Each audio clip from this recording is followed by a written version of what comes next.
We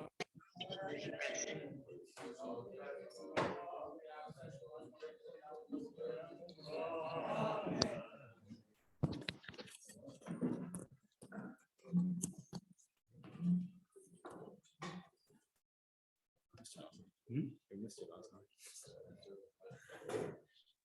Hey, Erev Tov. Chodesh Tov.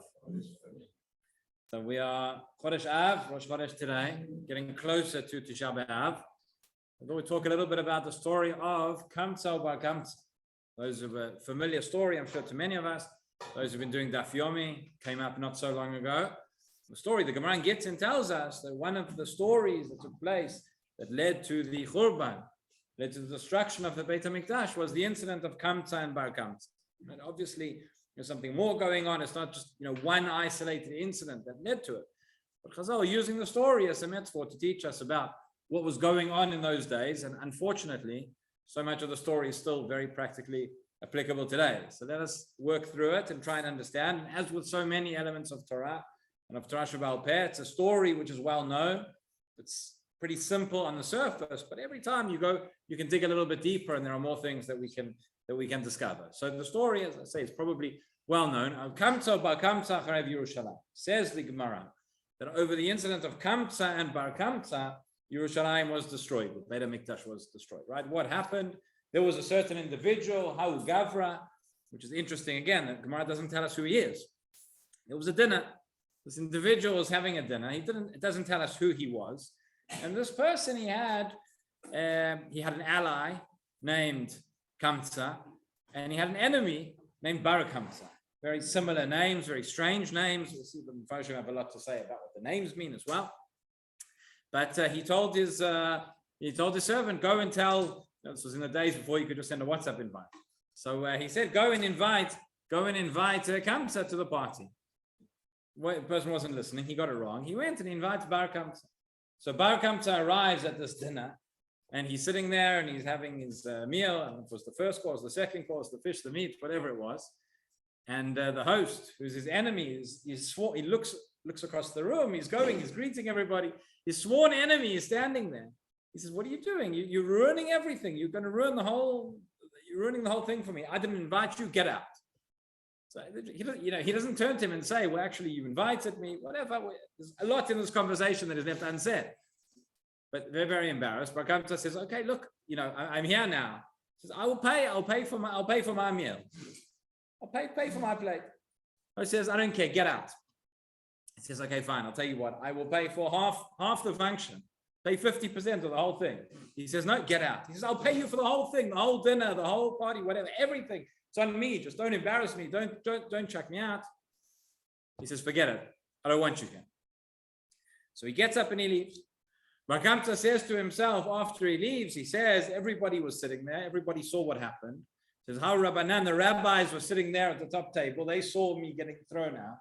They didn't protest. They didn't do anything. Obviously, they were happy about this. Obviously, they agree with the host. Why didn't they say anything? I'll teach them a lesson. We see from here as well so often, personal revenge, somebody's feelings have been slighted, what it can lead to. So he says, he goes to the Roman emperor, Caesar, whoever it is, he says, the Jews are rebelling against you. He says, what? Jews are rebelling? What do you mean? He says, I'll give you a test. I'll give you a way to find out. Give them a korban. Give them a sacrifice to bring in the Beit HaMikdash. Non-Jews were allowed to send offerings to the Beit HaMikdash as well. And you'll see they won't send it. They won't offer it up on the altar because they are against you. So he sends over this korban. Unbeknownst to him, it says, Bar Kamtza goes and he makes a mum. He makes a blemish in the korban. It says the Gemara, it's the type of a blemish which for us is considered a mum. For them would not be considered a mum. Where was the mum? It says either, the Gemara says two opinions.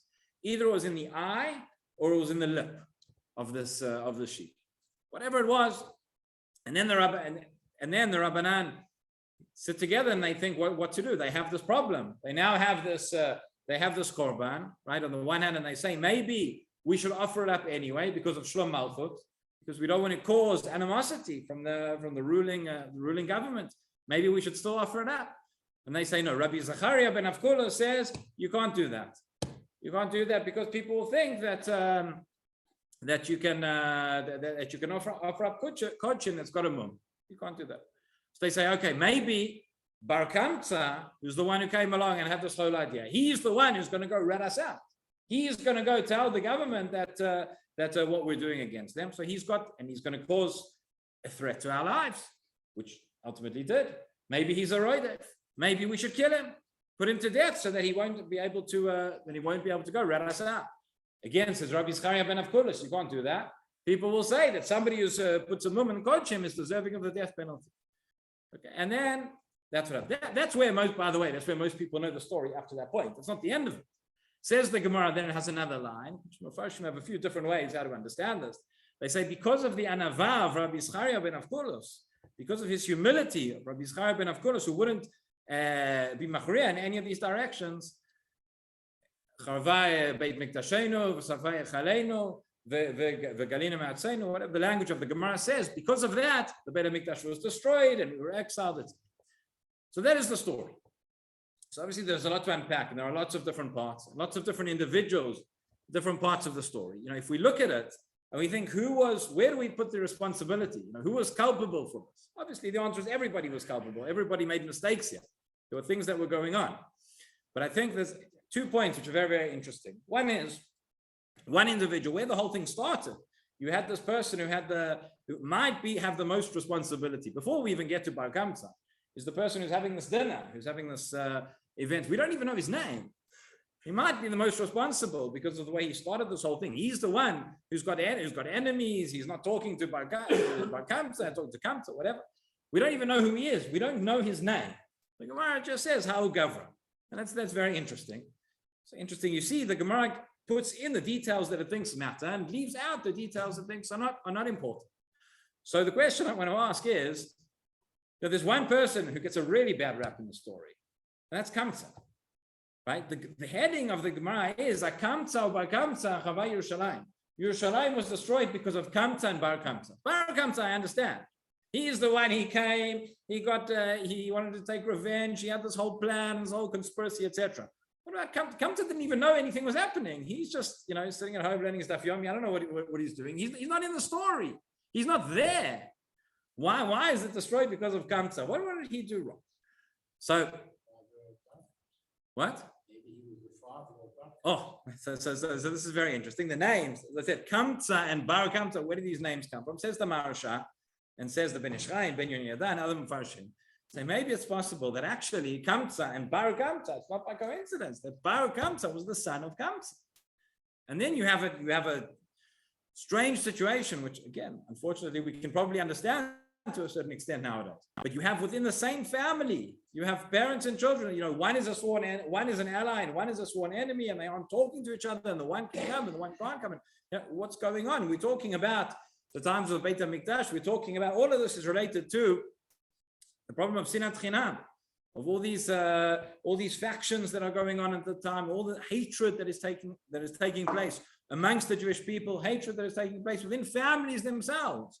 And it's entirely plausible. If Kamtza and Bar Kamtza were father and son, so one of you, when you hear about what's going on, why don't you say something? Why don't you realize? Why don't you take the opportunity to go and make amends? Why don't you say, what's going on? At least warn his son, warn Bar Kamtza. Listen, you're getting into a situation. It's not worth it. Maybe he thought that he was coming to the invitation was intentional. The person was coming to forgive him. Okay, come do something about it. That's one interesting idea. But the Maharal says something here which is extremely powerful. He says the fact that you had a situation of when the Gemara says Kamtza Bar Kamtza Chava Yerushalayim, the fact that you had a situation in Yerushalayim where you had a reality of Kamtza and Bar Kamtza, meaning you had a reality with different groupings and different alliances. He says even the fact that this person was allied with Kamtza, that in itself is an expression of sinat chinam and not of avat chinam or any kind of avat. Why? Because he says in that time, people were what brought people together, not the common good and not a common purpose and not something they had in common with one another, but it was the fact they had a common enemy. To the extent that it was even the alliances that were there and the friendships that were created were not real friendships. This was not really people coming together, but this were people trying to, you can imagine the signs at the time, Rak lo Kamtza, whatever it was. This This is, but the fact is that there was such hatred and there was such animosity that the only thing that could make two people friends with one another, the only thing made two people allies with one another was, there's a common enemy out there. There's somebody else, we don't like him and therefore we'll come together. We don't like him and whatever it is, on whichever side. And when a society is built on, a common hatred and common enemies rather than a common good, that is never going to end well, whichever direction it comes from, wherever it's from. So that's an idea the Maariv says. He says further, you look at, there are a number of hints to this in the story, right? The idea of the mum in the korban, which he brings the sheep and he puts them either in the lips or in the eyes. He says those are the two things. This is all the root here was about sinat chinam. Where does that hatred, where does that have its expression? It begins with the eyes, with sarut ayin. When a person a person has jealousy, a person has stinginess for one for another. You look at other people in the wrong way. And then the mouth is lashon hara. You speak about other people in the wrong way. That is what essentially this entire story is coming to teach us. That was the fault. And that was not just something anecdotal, not just one family, one group. That was everywhere. That was everybody. And that's what we are trying to fix. That is the sinat chinam, which was the cause of the Churban ultimately. That's the other part. And then we talk about Rabbi Yitzchak ben Avkulas. And again, there are different interpretations, exactly what that means. One of the rabbis, he was responsible because he wouldn't make a hachra, he wouldn't stand up and make a decision. It says because of his mitnei anvatanuto, because of his humility, this is why the story ends the way that it does. So there are those who say, I think the Maharil writes this as well, a number of other mafarshim, that the Gemara here is not necessarily intending to be critical of Rabbi Yitzchak ben Avkulas. There is a stream of thought to say that it's just he was the shaliach at the time, meaning why was Yerushalayim destroyed? Why did the Churban come about? Because of all these reasons we've explained, the sinat chinam and the infighting and everything that was going on. Ultimately, it was brought to expression. There was a shaliach who was, if the Rabbanan had gone in one of these directions, they could have prevented it. But Rabbi Yitzchak ben Avkulas came along and said, no, don't do this. Meaning Hashem put him there in that situation because this was what? Because as a result of the people's actions and behaviors, the divine plan had decided this is the way that it was going. So it blocked that from being prevented, so to speak. That was the anava of Rabbi Yitzchak ben Avkulas. He didn't have a choice almost. He was there, he was put in that position in order for this to happen. But there is another stream, and many of the Farshim say, no, the Gemara here means to be critical of him. It means to say that he should have stood up and he should have made a difference. What's fascinating, that we have another version of the story. This is in the Gemara in Gittin, in the Talmud Bavli. We have in one of the Midrashim, in Eicha Rabbah, has a slightly different version of the story. And there, what the Midrash says is the following. It says Rabbi Yitzchak ben Avkulas was sitting at the dinner. It says that where this whole incident happened with Bar Kamtza and the host, etc., it says the Rabbanan who was sitting there and didn't say anything, they didn't protest, says the Midrash, Rabbi Yitzchak ben Avkulas was there. He was one of the Rabbanan. And then it's a completely different take. Then it says, because of the anava of Rabbi Yitzchak ben Avkulas. What was the anava of Rabbi Yitzchak ben Avkulas according to that version? Is that he was sitting at the feast. And okay, there were other rabbis who were greater than him. There were other people. They didn't do anything. They didn't stand up. They didn't protest. So he said, who am I? Who am I to get up and do something? Who am I to get up and protest? Because of that anava. No, there are times when a person, it's not right for a person to say, who am I? You're in a situation, you have the opportunity, you're able to make a difference. You've got to get up. You see something is being done that's wrong. You need to get up and protest the injustice that was done. So those are some of the lessons from the story of Kamtza and Bar Kamtza. Rabbi Chananya ben Akash Omer Sakadosh Baruch Hu lezakot Yisrael lefichach ba lahem Torah mitzvot, shnei ma'ad anei chavetz u'man tzidko yagdir Torah v'yadi.